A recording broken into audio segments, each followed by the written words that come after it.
Hey guys, this video I'll go over how to do a carrier landing in the Hornet. If you're making your own mission in the mission editor, you might want to set the frequency for the carrier. If you click on your carrier, by default it will be a frequency of 127.5. But if you want to change the frequency, you can do it here. And if you change it and other people are going to be flying on your server, then you want to put the frequency in the briefing. You can click the briefing button here and you can type the frequency right here. For now, I'm just going to leave it on the default 127.5. Now keep in mind, most of the time you don't need to talk to the carrier on the radio. The only time you need to talk to the carrier on the radio is if you're doing a night landing and you need them to turn their lights on. Now let's go over actually landing it. First, you need to get the carrier to turn their lights on. If it's daytime, then obviously you don't need to do this. But if it's nighttime, this is really important so you can see the runway. If you're flying on a mission that has easy communications turned on, backslash and go to ATC and find your carrier and press inbound. And then there's going to be another menu that comes up, and one of the options is going to say commencing, and you need to press that one. And after you press that, the carrier will turn on their runway lights. If your mission does not have easy communication turned on, then you need to dial in the frequency for the carrier. I can select radio 1 here,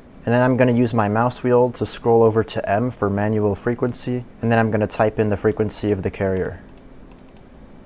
And then you can contact the carrier with the proper radio menu. For radio 1, you hold right alt on your keyboard and click backslash, and then you can just contact it like normal. But since it's daytime, I don't need the carrier to turn on their runway lights, so I'm not going to contact them on the radio. Now let's go ahead and set up our plane for landing. First, you want to find the switch that says hook bypass and set it to carrier. The reason why is because when it's set to carrier, when you lower your landing gear, this light right here is going to blink, which is a reminder to lower your hook down. If you have it set to field, then this light is not going to blink. It's just going to be steady when it comes on, and you might forget to lower your hook. So it's a good idea when you're doing a carrier landing to make sure this is set to carrier. Then you want to turn off your anti-skid.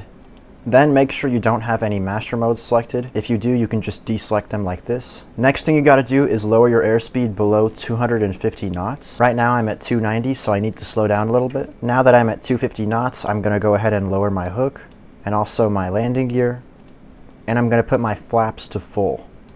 Then I'm going to make sure I'm lined up with the carrier. And when you're coming in for a landing, you want to watch this circle right here on your HUD called the velocity vector. The velocity vector basically just shows where your plane is going. When you're landing, you want to put the velocity vector on the runway of the carrier, and you want to put it on the front of the runway and kind of on the right side. You'll see what I'm talking about when we get a little bit closer. Another thing you want to pay attention to when you're landing is this thing right here called the E bracket. You want to have your E bracket surrounding the velocity vector. The E bracket is based on the angle of your plane. As you pull back on your stick and increase the angle of your plane, the E bracket will go down. So as you can see right now, my E bracket is above my velocity vector. So what I would do is bring back my throttle a tiny bit to decrease my speed and pull my plane back a little bit to increase the angle of attack to try to get the E bracket surrounding the velocity vector. You can also look at this thing here called the AOA indexer. It's basically the same thing as the E bracket. If you're at the right angle for landing, you'll see a circle here. If you see this red arrow on the bottom, it means I need to increase my angle a little bit. If you see the green arrow up here, it means you need to speed up a little bit to decrease your angle. But honestly, I would focus on the E bracket instead of the AOA indexer because the E bracket is basically the same thing and it's more accurate.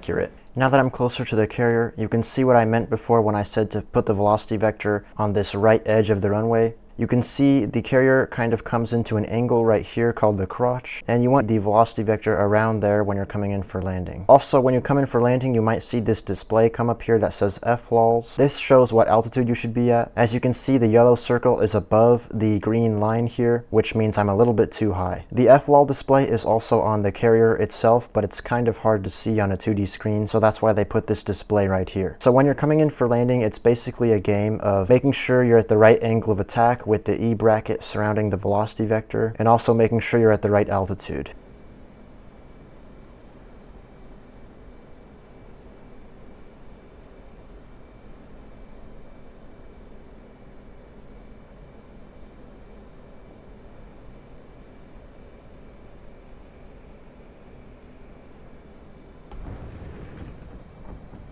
When you touch down on the deck, make sure you put your throttle to full afterburner in case you don't catch one of the wires so you can take off again. If you're on the regular carrier, then once you touch down, you can raise your hook and then you can just taxi anywhere you want. But if you're on the super carrier, there are going to be the deck crew which will guide you to the taxi spot. As you can see, this guy right now is telling me to go forward a little bit.